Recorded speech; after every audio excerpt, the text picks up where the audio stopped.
1, code switching. Authentically being yourself. Connecting with other human beings, EQ. Although a different audience, different versions of yourself. Or an absolute and utter fake, a phony. The question for Kamala Harris. 2, Vladimir Putin endorses Kamala Harris, while the DOJ says Russia is funding right-wing influencers. A conversation with former chief of staff to a Democratic Congresswoman, Brad Howard. And 3, Tim Walt's origin story. Has it joined his military service and his DWI as yet another piece of mythology?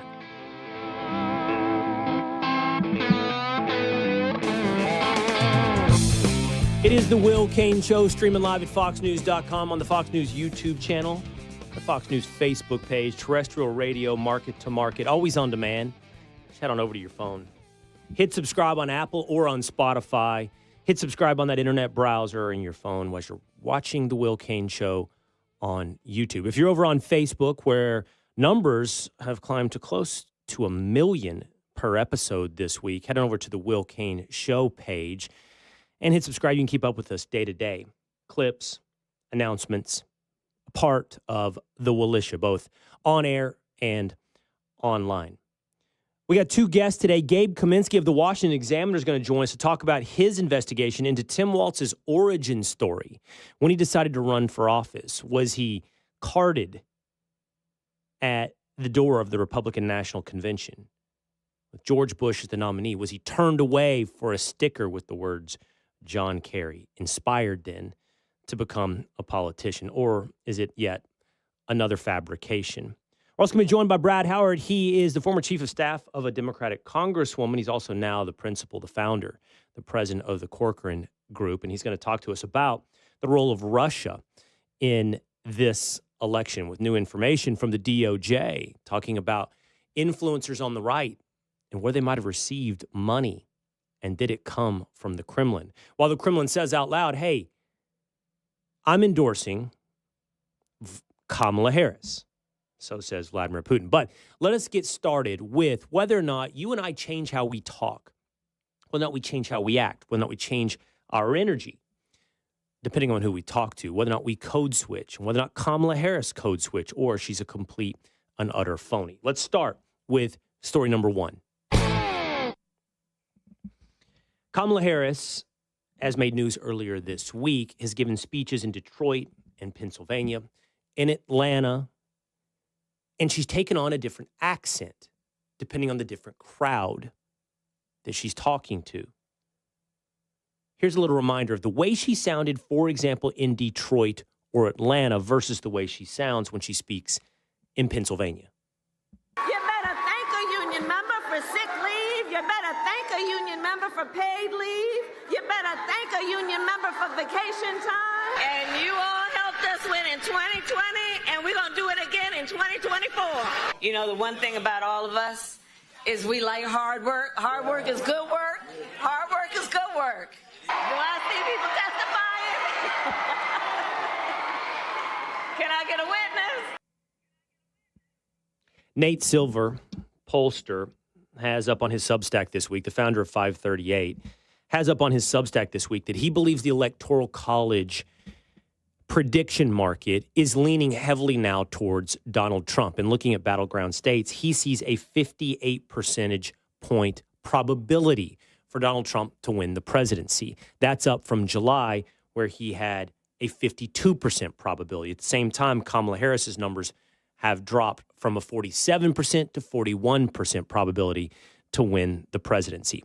I've spoken at various times on this show how I think that commentators or politicians indulging in questioning Kamala Harris as a human being, whether or not she's black, whether or not she's Indian, isn't the best course of action. Talk about her ideas to the best of our ability, to the extent that she reveals her ideas. We have a history. We have a voting record. We have statements in the past. Talk about her policies, her vision for America, rather than maybe, for example, her diverse accents. But I think not only is her political policies something that's important to the American people, that Acknowledging people don't often like to think. Thinking is hard, and they revert, as was laid out to us in our conversation earlier this week with Professor Gad Saad, they revert to emotional decision-making because it's easy. That as important as Kamala Harris's policies will be, so will be the diagnosis and the indictment on whether or not she is a phony. I think this will be very important in determining the election outcome for the president. Now, in response to people questioning her various accents, there are some, like former ESPN commentator Jamel Hill, who've said white people clearly do not understand the concept of code switching.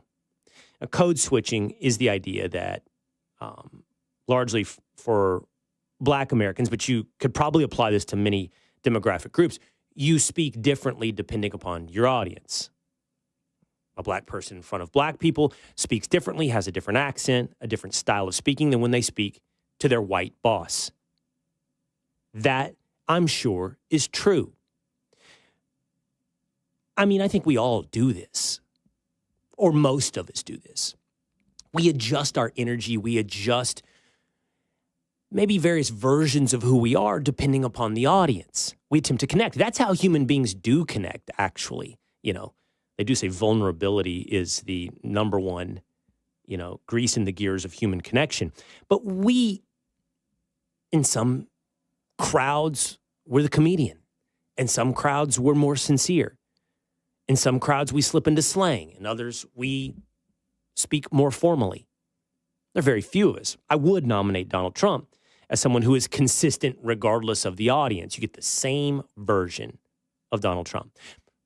So I understand the concept of code switching, but I don't think that what we're talking about here with Kamala Harris is an effort toward authenticity. Let me show you who I really am when I'm in a crowd of like-minded people culturally.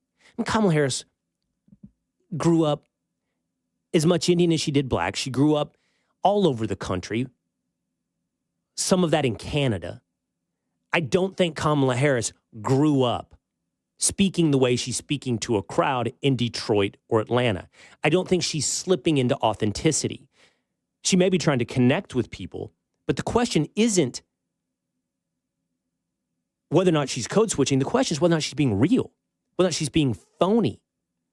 I saw Donald Trump last night on Sean Hannity. I also listened to him on Lex Friedman. You listen to Trump enough, you hear the same things over and over. That's the truth. I mean, he plays the greatest hits. He hammers home that same message over and over, really regardless of the interviewer. Will Cain and Fox and Friends, Lex Friedman. The only one that I've seen really get Donald Trump a little different from playing the greatest hits is Theo Von, where he took on the role of questioning Theo, for example, about cocaine. But most of the time, you get the same greatest hits from Donald Trump.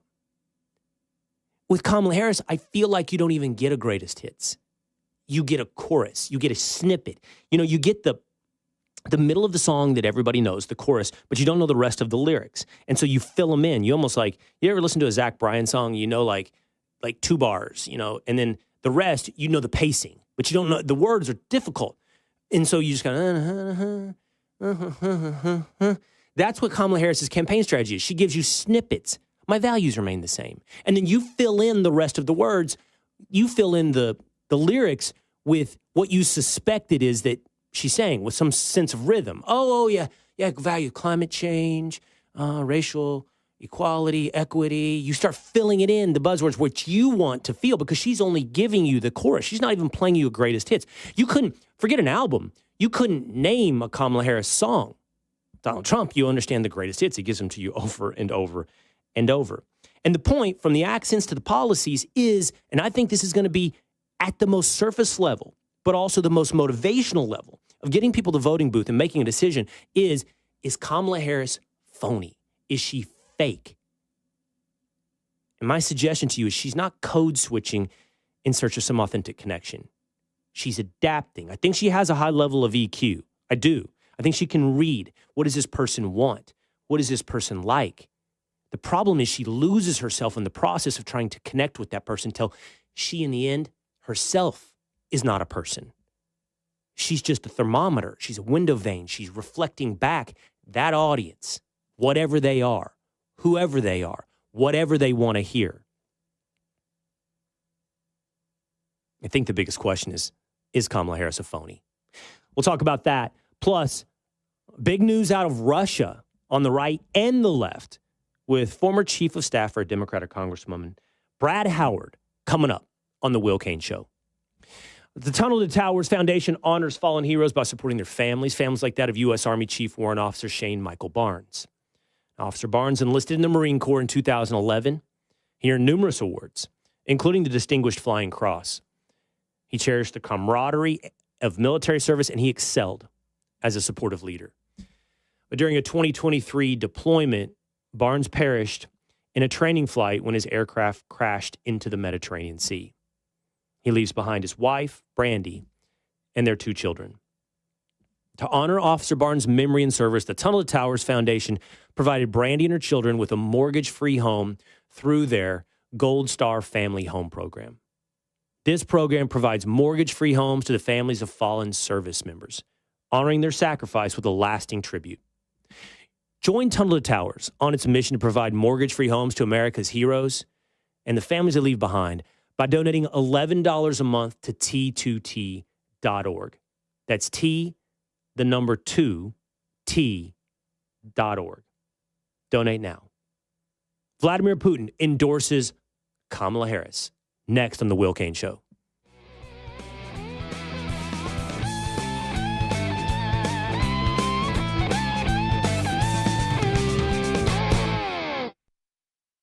The quiz. 5 questions, 5 minutes a day, 5 days a week. History, pop culture, science, sports, civics. How much do you know? Let's find out. Who was the first person to walk on the moon? Jackson or something? Neil Armstrong. Take the quiz every weekday at thequiz.fox and then listen to the quiz podcast to find out how you did. Play, share, and of course, listen to the quiz right now at thequiz.fox. Trump. She's a radical left Marxist, and she'll destroy our country. Harris. Unlike Donald Trump, I will always put the middle class first. The ABC presidential debate simulcast on Fox News Radio with Democracy 24 pre- and post-debate reporting and analysis. Hosted by Jaron Halpern and Jessica Rosenthal. The ABC presidential debate simulcast on Fox News Radio. Listen starting at 8 p.m. Tuesday at foxnewsradio.com and on the Fox News app. I'm Dana Perino, co-host of The Five and co-anchor of America's Newsroom. Join me for my brand new podcast, Perino on Politics. Listeners of Everything Will Be Okay will gravitate toward this podcast too. Every Monday, I'm going to talk to people I trust in politics as they tell me what they're seeing and thinking in the 2024 election cycle. As they prep me to cover the upcoming election, they'll prep you, the voters, too. Make sure you subscribe to this series on foxnewspodcast.com or wherever you download podcasts and leave a rating and review.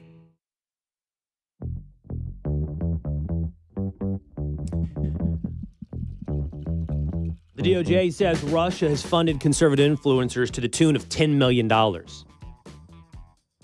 Vladimir Putin, meanwhile, endorses Kamala Harris. It is the Will Cain Show, streaming live at foxnews.com, Fox News YouTube channel.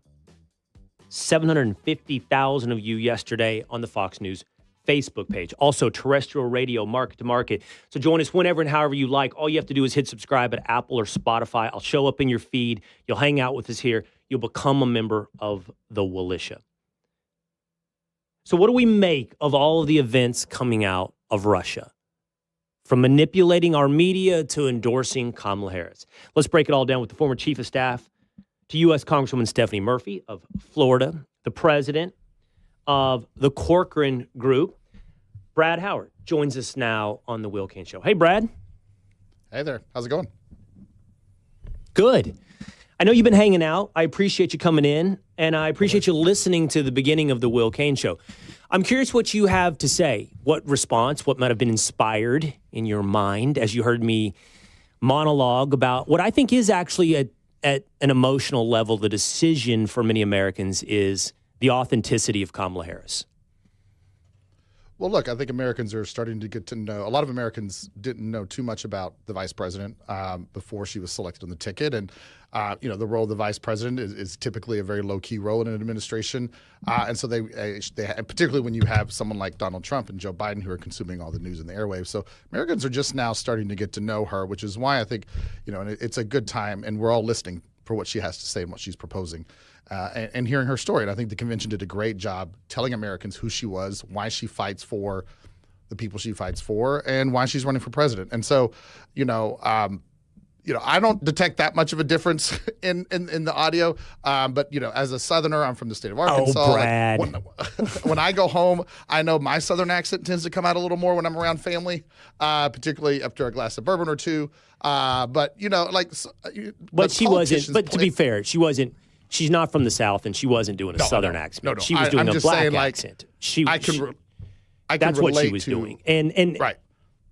I relate to that too. Honestly, I really do, Brad. But I mean, come on, man. You definitely detect a difference. That's a vastly different accent she's doing. But the real question is, and like you say, we're getting to know her, okay? Yep. The thing is, I don't know how much they actually want us to know Kamala Harris because they're definitely protecting her. They're not subjecting her to interviews. We don't get to see much or know much. And they're positioning her as simply the referendum vote on Donald Trump. So that's what's left us also in this position of it's the journalistic requirement, Brad. It's like, okay, how has she voted? What has she said? What is she running on? And who is she really? And she's doing two things at the same time, in my estimation. Keeping information from us in a calculated way, which, by the way, if I were running a campaign, I would probably do. I mean, that's probably what you should do. And giving us what I think many people are afraid is a fake version of Kamala Harris. Well, look, in my experience, I've run several campaigns at the congressional, gubernatorial, and senatorial level. In my experience, voters have a really good BS detector. And what they're looking, one of the things they really liked about Donald Trump in 2016 was his authenticity. Here was a guy that was, putting caution to the wind and saying what he believed at the time, and that was super refreshing, especially compared to a very controlled candidate like Hillary Clinton. And that worked for him in 2016. It did not work so well in the middle of a pandemic when people really needed, accurate facts and information and actionable intelligence, and kind of the flying by the seat of his pants that people liked in 16 didn't really work in 20, and that's why Biden, I think, was able to win in 20. We're now in an environment where Donald Trump is who he is. He's not changing for anybody. I would hope that he would have evolved on some issues over the years, but he hasn't. But he has flip-flopped on a lot of issues, and we can talk about that later. So Kamala Harris, you have to look. The dark secret of politics is that politicians all the time adjust their position on issues. What you've got to look at is you've got to understand who they are as a person, why are they in this race, and how they make you feel, and do they provide you hope, optimism, and confidence in a future that is good for you and your family. And I think that is the focus. Like, we can talk about policy all day long, but voters don't go into the booth and vote on policy. They vote on how candidates make them feel, that they're going to have their backs, and that they are going to lead the U.S. into good fortunes. I think that's... And so... But to your point, that's right. Journalists' job is to hold them accountable on the positions of the issues, and that's what we're going to see. We're going to see in the debate. I guarantee you, Donald Trump's going to criticize some of her evolutions of the issues, and But I will also tell you, as a moderate, and again, I was former spokesperson for the House Blue Dog Coalition, which are the moderate pro-business Democrats on Capitol Hill. The coalition started in '94. What I appreciate, though, is I appreciate when politicians evolve on issues. For instance, so Kamala Harris here was originally opposed to fracking. But what she had said, and I think this did not get quite highlighted in her interview enough, is she said she discovered that you can achieve clean energy goals while not having to ban fracking. And in fact, fracking is a good alternative to oil, which we get from other countries. And when we drill for oil in the U.S., we do it more responsibly than other countries. So if you're going to drill for oil, let the U.S. do it. And so I think that is a really smart evolution on policy, for instance. And so, that's a flip-flop, but I think it's good when politicians learn new information and adapt and adjust their positions. Okay. I agree with that proposition. I totally do. But this is actually not divorced from, I totally agree with you. I think that people vote on how they feel more so than policy. But I think that this idea of authenticity versus phoniness applies to policy. And so even in your word choice, which, by the way, I don't want to bog down these debates, but I don't think Donald Trump lost because people thought they were getting a stream of consciousness of bad facts when it comes to COVID. I think whatever they felt in 2016 about his bluntness and authenticity, many might have felt differently in 2020, untethered from any particular issue, but they might have just felt, I want some more, I don't know, collegiality. But the question is, how do they feel in 2024 on the same note when it comes to Donald Trump? But you had a couple other pieces of word choice in there that I really listened to and I noticed. So let's talk about staying on this idea of phoniness and authenticity when it comes to policy. When you mentioned Donald Trump changing positions, you used the concept of flip-flopping. When you talked about Kamala Harris, you called it an evolution. Now, I happen to believe the opposite. I think Donald Trump has showed some evolution, and Kamala Harris is flip-flopping.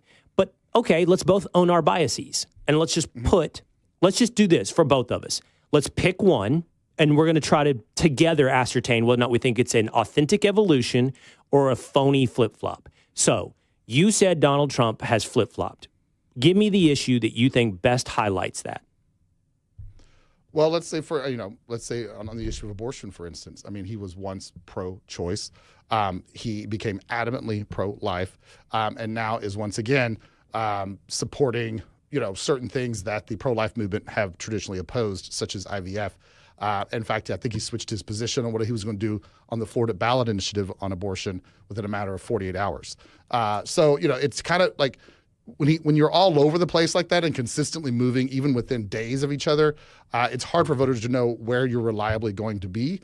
I think that women who believe this is a fundamental right of their own ability to make the freedom to make their own healthcare decisions, like that really makes them really nervous. And I think particularly what they're concerned about is the far right's attempt to promote a national abortion ban. So what do you think, real quick on this, Brad? I think it's a great example. What do you think? I'm going to ask you this earnestly. What do you think, not just Donald Trump believes, because that's the hardest for us to ascertain. Right, What do you think Donald Trump would do? If elected president, do you think Donald Trump would, A, advocate for, or B, even sign a national abortion ban forwarded by, let's say, a Republican Senate and House? What would Donald Trump do as president in your estimation? Well, I would suspect that he would stay aligned with his party in hopes of, of legacy building there, because he's got, this is a signature issue for Republicans. This is a number one. This is a top two issue for nearly every conservative voter, is the issue of choice. And so I would imagine he would vote, or he would veto, or he would sign it where his party have passed it. I disagree. But again, it depends on where that bill falls and what the exemptions in it, et cetera, et cetera. Right. I disagree. Okay. Now, you think it's a cynical flip-flop that he is giving you now, and that if he were president, he would actually be the man that he was, for example, perhaps in a Republican primary. I think... I'm just skeptical that he traditionally feels like you should have government funding of IVF. Now, I'm going to tell you why. Fertility treatment. Right. I'm going to tell you why I disagree, okay? And this should be important to any woman out there that considers this their number one voting issue. Now, I don't disagree with you. Many, many do, right? Yeah. But they have to at least acknowledge, I think many women would have to acknowledge, we got to kind of debate what would Donald Trump do, because your diagnosis is right on his evolution or flip-flopping on the issue. My suspicion is this is not a major animating position for Donald Trump. I don't think he is passionate. I think he's passionate about immigration. I think he's passionate about the economy.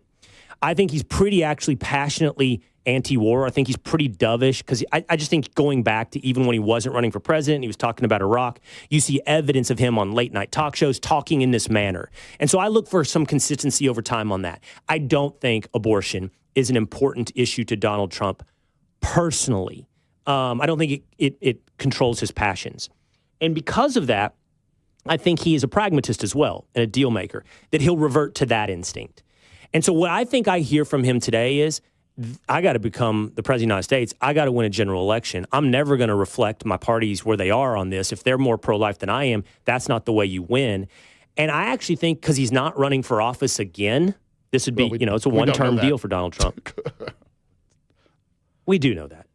You're not talking about running for office. You're making a joke calling him an authoritarian, which he's term limited at the end of this. So he's not running. Okay, let's just accept your joke. If he's authoritarian, then he doesn't give a hot damn what anybody's opinions are on the policy issues, okay? If he wants to win an election, he has to care. In this situation, he's not running, so he doesn't have to care what other people think. I think he would think about legacy. I don't think he would. I think he would absolutely veto a national abortion ban. I think he would veto it. I don't think he'd fall in line with the party. I think he'd revert to the pragmatic guy that he is. And I think he would think his legacy is more as a centrist than as a Republican. I truly believe all of that. I think the two things I would say is, number one, that's a pretty big gamble for women to take, number one. And number two is, Trump is going to do everything he can to either elect or keep in power a Republican Congress. And I fully believe a Republican Congress would indeed send to his desk some kind of national restrictions on reproductive health rights for women, whether that may not be a total national abortion ban, but there will be. I mean, they can't help themselves, right? Like the problem with Congress right now, particularly in the House, is that you can only really lose a primary. Very few members of Congress can lose a general election thanks to redistricting, and both parties are guilty of this. So what you have are a constant battle to the extremes within both parties. And so, abortion is a great measure to excite your base and make sure that you come out of a primary, victorious. And so I just think the pressure is to placate to the far elements of your party, and abortion is one of those elements. I'm skeptical that a Republican Congress would put forward any big restrictions on abortion. I truly am. Now I'm going to do my turn on Kamala Harris. And I think the best evidence we can muster is, who were you before you were really trying to win a general election? In Donald Trump's case, we have a little bit more evidence because he wasn't even running for any office when we can go back to some of these statements. But with Kamala, she's kind of always been a politician. But we have a consistency with Kamala Harris. I'm going to pick the issue you gave us, fracking. She said, and you know this, in unequivocal terms, I am opposed to fracking. I would ban fracking. I believe, and I have a little more humility on this one, I think she said offshore drilling as well, that she would severely limit offshore drilling. She on this issue, she was one of the furthest left politicians in the United States Senate on restrictions for oil and gas. Mm-hmm. Now, all of a sudden, it's different, right? And I think that the reason why is she needs to win Pennsylvania to win the presidency. And she knows that fracking and the fracking industry are huge in Pennsylvania, and she can't win with her previously held position. To me, that's not an authentic evolution. That's a flip-flop in pursuit of electoral victory then I'm left with the ultimate question. What would she do if she won, and who is she as the president? And her co-sponsorship of the Green New Deal suggests to me the real Kamala Harris would absolutely come down on oil and gas. And I'd say two things. Number one is, she has admitted that, when you're talking about things like this too, like, science and technology evolve and they get more advanced. And when they do, you can start, for instance, the burning of fossil fuels is cleaner now than it has ever been, thanks to technology, right? We're doing incredible things to make sure that we're reducing carbon emissions, and that we have already seen, the benefits of that in terms of climate change there, and of air pollution, right? Most of us in America get to breathe healthy air. And so the science and technology are evolving, right? And so she has admitted that, number one, she has learned that you can achieve clean energy goals within the next, 10 to 20 years, while also allowing fracking to help achieve those goals, because there's certain things she learned it fast, over the last couple of weeks.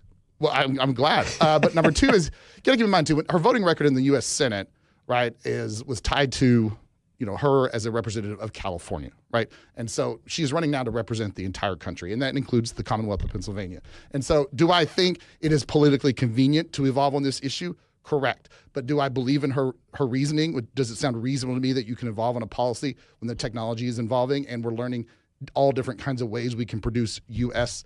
made energy? Absolutely. And I don't think those two things are in conflict. You described yourself as a centrist. I know that you were part of a Blue Dog Democrat group in Washington, D.C. I'm curious what you think of this. We've certainly seen a scrambling. I find it a very antiquated and overly blunt and simplistic diagram to say Donald Trump far right, Kamala Harris far left, and we're living on the extremes. I don't think that's I think tonally you can get away with that, maybe. But on the issues, Donald Trump, I really believe, is also one of the most centrist Republicans we've had since Richard Nixon.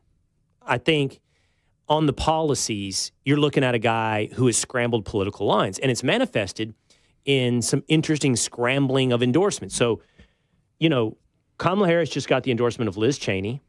She also just got the endorsement of John McCain's son, self-described Republicans of the past. Donald Trump has gained the endorsement of RFK Jr. He has gained the endorsement of Elon Musk, self-described, I don't know about Democrat, but at least on the left in the past. Guys like David Sachs in Silicon Valley. You just see a scrambling that defies the old school, far left, far right, where you would have described yourself as a moderate, as a centrist, as a blue dog Democrat.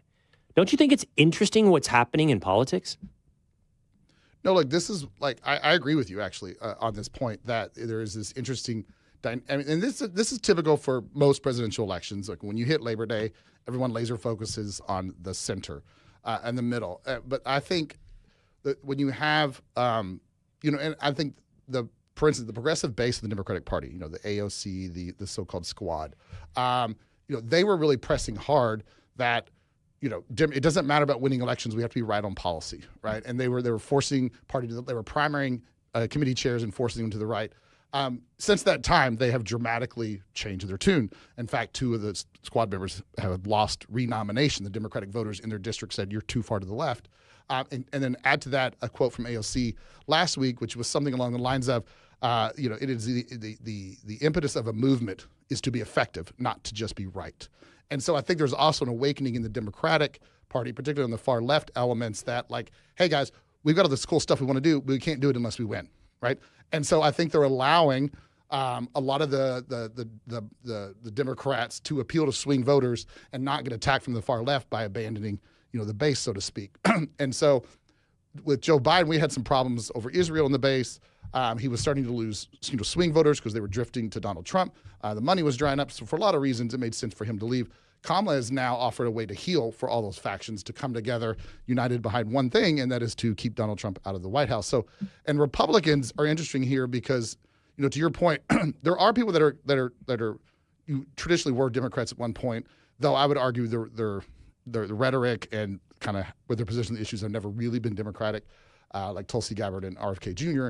But at least on the left. But, okay, correct, maybe not Democratic, but on the left. Correct, yeah. And so what you're seeing here is, and Donald Trump is also placating to the middle, too. I mean, his announcement that he wanted government-funded, IVF treatment is very much a play to, swing voters, particularly women, in the middle. And so I think that is a good thing for democracy, that both candidates here are trying to appeal to center voters. And again, these are the 6% of voters in 6 states are going to determine this election, was a headline Axios had a few months ago. And so this is a good thing for democracy, right? What happens, and that is traditionally what happens this time of year. So, and I think Kamala not having to go through a competitive primary also allowed her to establish a lot of these moderate positions. And if she gets there, we go back to 2020. Run on these issues, right? But I'm saying this time. We go back to who she was in a primary in 2020. Oh, no, it's a great gift to her that she didn't have to do it this year. We have to go back 4 years. But to your point, that's why it's so important to figure out who they really are. Because even in your own words, you just said, hey, guys, we can't do any of these cool things unless we win. And I'm worried, and a lot of people watching or listening are worried about your cool things. I'm worried about what you do if you win. For example, I think this is the whole calculus. For anybody who is a self-described moderate or centrist, who are these 2 people really? Not who they promise from Labor Day to Election Day. And when I happen to believe that, setting aside rhetoric and tone, but according to policy and governance, Donald Trump is entirely more common sense, pragmatic, or centrist than Kamala Harris, who is openly saying, hey, you know what? Maybe we should pack the Supreme Court. That, to me, is radical. Packing the Supreme Court is the most it's so radical, it's only been tried once more by one of the other furthest left presidents we've ever had who had his agenda stymied, and that was a good 90 years ago. FDR. Well, look, so a couple things here. Like the Republicans, I think the problem with Donald Trump is the way you kind of positioned him is a good way to brand it. But the reality is he is all over the place. When he was in the White House, it was impossible to predict what he was going to do from the side of Congress. Like even his own leadership team in the House was continually unaware where he was going to be on any issue. Take the TikTok ban, for instance. I mean, he ran hard on trying to ban TikTok, and the last moment reversed his position. He ran hard on trying to put more resources at the border, and then killed a bipartisan immigration bill that would have done that. So, the reality is governing is difficult. We campaign in poetry, govern in prose. And so the focus on the flip-flops or whatever, is it's a good thing to focus on. It's a good thing to question candidates about their position on the issues. But deep down, Americans just need to know. They need to look at these people. They need to know their stories, their motivations, and try to determine, based on what they're hearing and seeing, who is going to fight for them and protect their family and help them find prosperity. And so that's something the voters are going to have to do. And each campaign is going to try different ways to do that. I think people are attacking Kamala. She's not doing enough press interviews. But you got to understand, we have a very complex way that we now absorb and consume news. And so people are getting their news from various different mediums, not just cable news networks. So the fact she hasn't sitting down with all the cable news networks doesn't mean people aren't seeing her. I think when you talk to people on TikTok and social media and Twitter or X and all these other venues, they are seeing and hearing from the Kamala campaign. I assure you, there are videos all over the place. No, it's not. It's not a sit-down interview. Well, that's not exactly. I agree with you. No one is begging for more cable news interviews. They're begging for a little bit of rigor when it comes to what the videos might be that we're seeing. Like Donald Trump is sitting down for an hour with Lex Friedman. Yeah, but it's an hour of nonsense. Trigonometry. That is nonsense, Brad. That is nonsense. What you just said. He'll have a 3-hour press conference and say almost nothing. Just personal attacks. Well, you may not like what he's saying, but it's an unscripted. Well, okay, that's fine. I can't deprive you of your subjective consumption of that media, but you can't deprive me of the fact that it is an hour unscripted, not pre-vetted questions from the hip with multiple individuals now, when all I get from Kamala Harris, to your point, is a few polished videos on TikTok so I can have her image wash over me in 15-second increments. I mean, you're right. We do consume media different ways. But how about you go into one of these new medias, Kamala Harris, and answer a few tough questions? And that's what people are talking about. Not, hey, where's your 15-minute interview on Fox and ABC? I mean, I'll take it because that's the best I can probably get and asking for this rigor, but any form of rigor would be nice when it comes to Harris. My point is, when you talk to voters, especially swing voters in the middle, I don't think any of them are clamoring for more of sit-down news debates. What they're wanting to see, they're wanting to see and hear from the candidates. They're going to get an opportunity in the debates. She's going to have to answer tough policy. The moderators are going to make her explain any kind of evolution she's had on the issues, where she stands now, and what she's going to do. And that's why debates are critical. And I'm so happy that both sides have agreed to these debate rules, and we're having our first debate. But this is she is running a 21st century campaign where she is talking to voters where they are in the mediums in which they're consuming their news. She's doing it in a way that's for the medium. You've got to run this kind of sophisticated campaign, particularly when you're reaching out to voters of color. The Hispanic community, for instance, doesn't all speak one dialect of Spanish. They speak 15 you say different dialects of sophisticated, Spanish. I hear manufactured. I mean, the future of candidacy, artificial intelligence. All right, Brad, I want to ask you about this.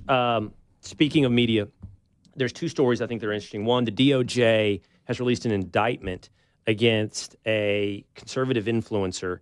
I think her name is Lauren Chin. And I've read the indictment. I've actually read the indictment. And it essentially goes like this. The Russian government, which is directly connected to RT, funded RT to fund then conservative influencers out there, which included Benny Johnson, Dave Rubin, Tim Pool, and others, to the tune of $10 million. I guess that was split up amongst all these. The media company was called Tenet Media. Everything I've read so far suggests all those personalities I just said to you didn't know where the money was coming from and were duped into this, victimized into taking this money. Maybe they should have asked more big questions about where the money's coming from. But the Chin character, the indictment suggests, did know and was was offering also, by the way, from RT, suggested talking points. Now, each one of those individuals that I just mentioned say they were totally in charge of their own editorial. They sit down. And I actually believe that on each of those people. I do too. But you do as well? That's interesting. Yeah. Here, what's your takeaway from this story? I find this story interesting and fascinating. I'm skeptical. I'm going to be real with you, Brad. I'm skeptical of the DOJ in allegations, of course, of Russia collusion. But I definitely think Russia is trying to play, like China as well, trying to play in American politics through influence schemes. And I find this story fascinating.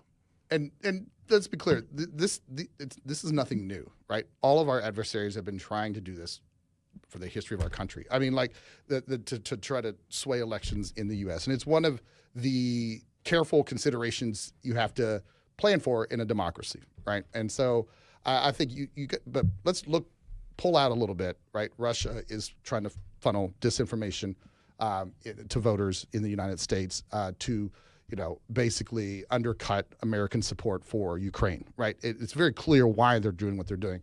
But, just this week, too, you saw them, I believe, arrest and expose a Chinese agent working for the governor of New York, who is a Democrat, right? So our adversaries, and then Iran has got its own digital operation where, they're funneling disinformation across all these platforms. And so that part of it is nothing new. And I have no reason to think that those individuals knew that they were getting Russian disinformation from Russia and were using it to support Russian policy and advance Russian objectives. Like, that seems a stretch to me. I think any patriotic American would reject that. And so what this comes back to, though, is Americans need to understand that what is not fake news, but what is absolutely accurate news, is our adversaries are trying to influence our elections and advance policy that is better for their interest and that weakens American agree with democracy. Because American democracy is a threat to their communist and authoritarian I think the goal, preference. You're right about specific policies, but I think the goal is also division. Just foment division in absolutely. America. Just destabilize America, right? America that's divided I think you'd be naive. Sorry, go ahead. Yeah, you'd be naive to not believe that those countries you just rattled off, I'm sure all three of them and more, probably North Korea and others, are playing in the American media influence game. I mean, of course they are. Of course they are. Right. Now, by the way, the answer to that for me is not censorship. That's not the answer for that. Like that, more information and let us vet out the truth is the answer for that. But don't put our heads in the sand and pretend like it's not happening. Right, and I think I kind of subscribed. It was interesting if you looked at for instance, the TikTok ban debate. And the Democratic lead on the Intel committee actually voted against the ban, and he had a really good statement in the sense that at some point we have to trust the American people to make their own decisions and understand what is real and what is not, right. And it's not the government's job to do that, because I think with the governor, if the government becomes the arbiter of truth, that's a very dangerous position for the government. I love hearing that from you. I love hearing that from a Democrat. That's wonderful to hear. But that means that every American out there has to do their due diligence, right? When you hear a story, no doubt, that maybe sounds fishy, right? Or like it's so extreme that it can't possibly be true. Maybe dig a little bit and don't just spread it. Local news is so critical. Like, you go to your local paper, like Russia is not going, for instance, to the Arkansas Democrat Gazette and trying to shove misinformation in there. Where your local news is a great resource to try to figure out what's going on. Local news and TV. Well, consume that. Just be mindful of stuff that the only comes pushback on that. The only pushback on that is every newspaper is made up of individuals, reporters, human beings who also are subject to influence in various ways. And you I'm glad you brought that thing about bias. The governor. That's a different bias. Different concern of bias, right? That's not going to be foreign disinformation. That's just going to be natural human biases, and that's a different issue altogether. Well, right? Like you shouldn't take anything you read as pure fact. You can get foreign influence. You can get foreign influence on any human being. They may not be taking money, but they. Right. But at least there's an editorial process. Right, but at least there's an editorial. A reporter has to real quick. I want to ask you about this as well. Kamala Harris endorsed by Vladimir Putin. That's he came out. He's on TV. He said something. I hear you chuckling. I mean, he's a KGB, a former KGB, FSB guy. So I don't know what to think about Vladimir Putin. And there is like this it's like a glimmer of sarcasm in his voice and his eyes as he's doing it. But well, the timing of it too. He does right after we find out Russia's funneling all this information into conservative media. He then comes out and endorses Kamala. He's trying to Well, I don't know when the video was recorded, to be fair, but he did endorse Kamala Harris. What do you make of that? I think there's a headline from CNN that says Vladimir Putin trolls U.S. presidential race with endorsement of Kamala Harris. I think what he's doing. He's just trolling. I think he's got his his to what effect Russian. Well, I think he's just trying to cause chaos, just like as we said earlier, chaos undermines American democracy, and so he's like, no, we're not funneling, we're not funneling all this money to help boost, Donald Trump over here, and I endorse Kamala, and so he's just throwing it all around. Like it's just games from Vladimir Putin. He's really good at this, and he is going to continue to play games all the way up to November, and even after that, he's going to do everything he can to disrupt things. That's what I think. Well, I also want to add one more detail to this story because you just said that, was this money going to help Donald Trump? That's actually a debatable point because all of the individuals involved had come down kind of anti-Trump for purity reasons, to tie it back into the conversation we were having earlier conservative about media, abortion, for example. Right. What he's really trying to do is he's really trying to weaken American support for helping Ukraine, right? Because that's the thing that's on fire right now for him. That's the thing that's embarrassing in him is that Ukraine is still fighting back, and Russia is supposedly one of the most powerful countries in the world and yet can't defeat Ukraine. Right. And so he's trying to put out this fire. All those people through. Right. All those people, although conservative, had recently criticized Donald Trump heavily and said that many of them said they wouldn't vote for him because he had tie back into the conversation Brad and I had earlier that he had not been hard enough on abortion. It's a fascinating story. I agree with you. I don't know what to make of Vladimir Putin endorsing Kamala Harris. I think that Vladimir Putin, it's just, I think he is a FSB, KGB agent interested in keeping everyone guessing and divided on what his ultimate ends are. I really enjoyed this, Brad. I enjoyed the back and forth. I appreciate you doing it with me today. Yeah. My pleasure. Hope we do it again. That's Brad Howard, president and founder of the Corcoran Street Group and a former chief of staff to U.S. Congresswoman Stephanie Murphy here on the Will Cain Show. All right. New reporting on the origin story of Tim Walz. Is it fabricated or exaggerated in the same way many have talked about his service on deployment in war or his DWI? We've got fresh reporting with Gabe Kaminsky of the Washington Examiner next on the Will Cain Show.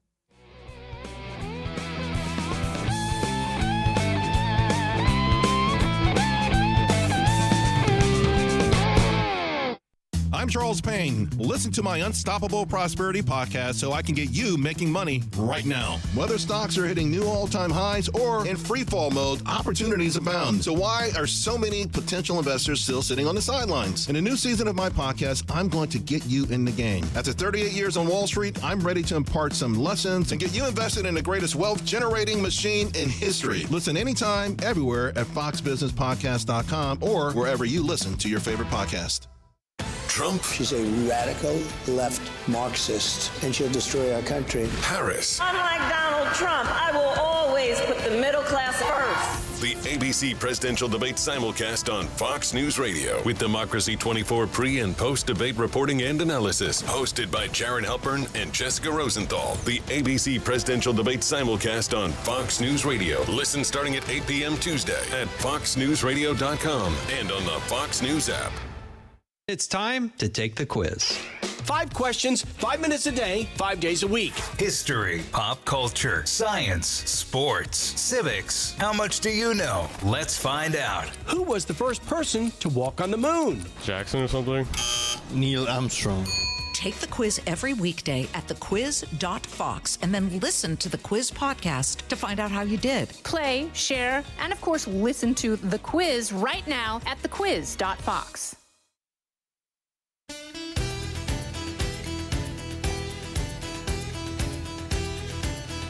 Tim Walz's origin story. Also Stolen Valor. It's the Will Cain Show streaming live at foxnews.com, Fox News YouTube, Fox News Facebook, where, by the way, here's what you're saying right now. in the Willisha on Facebook. Peggy Fink says, there's more to being a president than just abortion. It's more about keeping America safe. Really smart, Peggy. Absolutely. We spent a wait. George W. Bush wanted to be the education president. He became the 9/11 president and the war president after that. Presidency is defined by external threats. That's a fact. That's the nature of the job. It's not as much setting domestic policy. And that should be, therefore, the primary filter through which we select a president. Jeanette Denaro says on Facebook, Trump has a past record of doing great things for our country. Harris failed at the border and failed as VP. Totally incompetent. I happen to agree, Janet. Joe Martinez says, of course Will is covering Trump. He's a card-carrying soapbox, MAGA foxificant. I am covering him, Joe, because he's one of the final two people running for president. Over on YouTube, Ken Decker says, Will Cain, you're a beast. Love the show. Thank you, Ken. Trailer Guy on YouTube says, come on, dude, she needs to do more sit-down interviews. That is expected out of every candidate. Totally agree. I didn't like Brad's answer on we're on 21st century campaign. It's videos on TikTok. Okay, man, like we don't need 15-second AI creations to select a president. We need a little bit of back and forth to see if we can get to authenticity. Sasha and Savisha say, invite him back after the election to talk about his loss. We'll see. Yeah. We'll see. Talking about Brad, I'm not ready to make a prediction for Election Day. Gabe Kaminsky is an investigative reporter for the Washington Examiner. He has a new article up talking about Tim Walz, vice presidential candidate's origin story. The story goes, Gabe, great to see you, by the way. Glad to have you on the Will Cain Show. The story goes, he was inspired to run for office when he went to a George W. Bush Republican National Convention and was rejected at the door because he had a John Kerry sticker on his wallet. Is the story true? So the story is a little bit more nuanced than that, but yes, in fact, we found at the Washington Examiner that his alleged political origin story contains significant holes, and I can kind of walk you through those. Essentially, he claims that in 2004, he was a high school teacher in Minnesota. He says that two of his students went to a 2004 George Bush rally as kind of a civics lesson. And in line at that rally in Mankato, Minnesota, one of quote unquote his students had a John Kerry sticker on his wallet, and therefore they were kind of, in his telling, harassed by George Bush's security team, and they were all three of them kicked out of the rally. That's Tim Walz's telling of that story. The actual telling of that story. All right, really quick, before you get to the actual telling, not the convention, a rally. Not Waltz, but one of the two students with him has the John Kerry sticker. But in his telling, to your point, they're harassed and he's inspired to run for president. Then what really happened? Right. Yeah. He says this is kind of his political origin moment that prompted his, miraculous political inspiration or whatever, which is also, I'll explain how that's not exactly true. So what actually happened, what we reported, is that the first thing is this: the two teenagers that Tim Walz arrived with are not even his students. So he was trying to frame this as, okay, these are two of my students. I was their guardian. We went to this rally. They were actually just two teenagers. In fact, they were two Democratic activists. One of them was in college at the time. The other one went to a completely different high school. The second thing that's extremely notable is that Tim Walz did get into that rally. We learned Tim Walz was not kicked out of the rally. The two students were rejected, but Tim Walz did get into that rally. The third thing that is extremely notable is that it was not random that it is true that one of the students, Matt Klaber, had a John Kerry sticker on his wallet. It is also true that it was not exactly random why there was hostility in line at that George Bush rally, because days earlier, while those students were waiting in line to get tickets for the George Bush rally, they were heard by local, reportedly making unfavorable comments about Bush, and it led Bush's security team, due to kind of a clash days earlier that was reported in the local press, to deny them actual tickets to the event. And in fact, Secret Service big enough that the clash was big enough it was reported in the local press. It was big enough, and it was the local press, and that's actually because one of the students called the local press to make that actually happen. But Secret Service interviewed, was aware of the situation. They did end up giving them tickets to the event. The fourth thing I want to highlight is that Tim Walz claims that this was the first moment that he became politically motivated, that it was, he had never really thought about being involved in politics before his alleged student, not his student, was kicked out of this rally.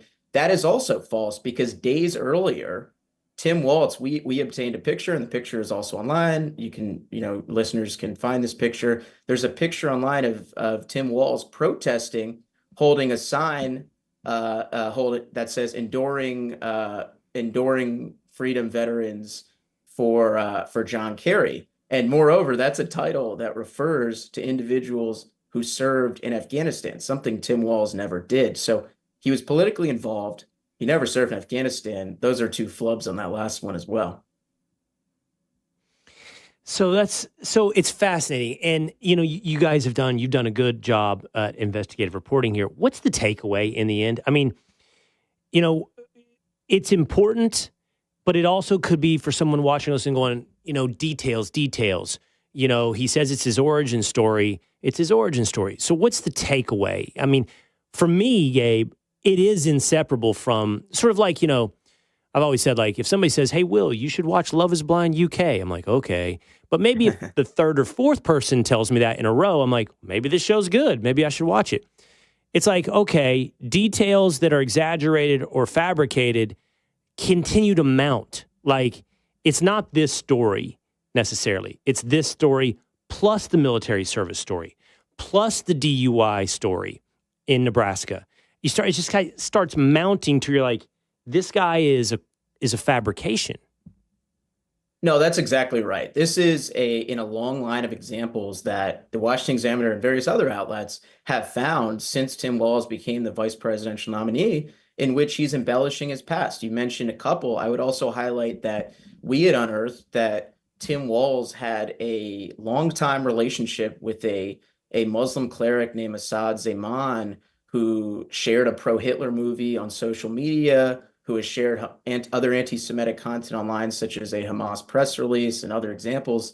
And Tim Walz's campaign completely denied it, said he has no relationship. And then we found a video in which the imam calls Tim Walz his master teacher, quote unquote, master teacher. So there's various examples of the VP nominee embellishing his past. He said his wife received IVF treatment. She actually received a slightly different treatment.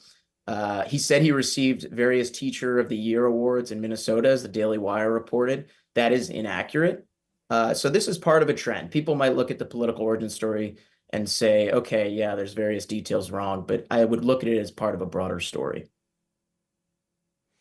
And when impressed on that by CNN, I mean, I did find his answer, Dana Bash, I have a lot of criticisms for that interview. I actually thought she was better with Tim Walz than she was with Kamala Harris, and she pressed Walz on his military service. And she said, but you definitely said you carried weapons in war. And his answer was, I'm not good at grammar. Actually, that's one of the ones where I think she gave him a multiple choice, like, did you misspeak? So that's not a good question. But he didn't even take the misspeak option. He created his own new option, which was, I'm not really good at grammar, which I don't know what that means not good about at grammar. It's insane. I mean, I'm not sure how that explains you suggesting you were in Afghanistan, but that was his answer. Right. I mean, that's a completely ridiculous answer. I'm not good at grammar. Then why are you running to be the vice president of the United States? I don't know if it's a grammar issue. I feel like it's obviously statistically here, there is a mounting, situation of him fabricating elements of his past. So maybe it's also a grammar issue. Maybe it's a multifold problem, but. All right. Well, it's up at the Washington Examiner. You can read the details of this investigation into his political origin story. It's written by Gabe Kaminsky. He's doing great work over there. I hope we can have you on both on the Will Cain Show and on the Fox News Channel more, Gabe. Let's stay in touch. Thank you. Yeah. Thanks for having me. Appreciate it. All right. That's going to do it for us today. Football tonight. Pro football starts tonight. Texas, Michigan, Saturday. So go over to Spotify and get the Cain on Sports Friday edition tomorrow of The Will Cain Show, and we're going to break it all down with Andrew Perloff, formerly of The Dan Patrick Show. That'll be tomorrow. Cain on Sports, The Will Cain Show.